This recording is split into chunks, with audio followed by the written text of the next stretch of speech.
Praise the lord.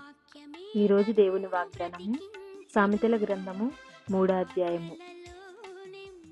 నీ స్వబుద్ధిని ఆధారము చేసుకొనక నీ పూర్ణ హృదయముతో యెహోవా యందు నమ్మకముంచుము. నీ ప్రవర్తన అంతటి యందు ఆయన అధికారమునకు ఒప్పుకొనుము. అప్పుడు ఆయన నీ త్రోవలను సరళము చేయును. ప్రభునందు ప్రియులారా, మన సొంత ఆలోచనలపైన ఆధారపడకుండా దేవుని చిత్తం తెలిసేంత వరకు ప్రార్థించు.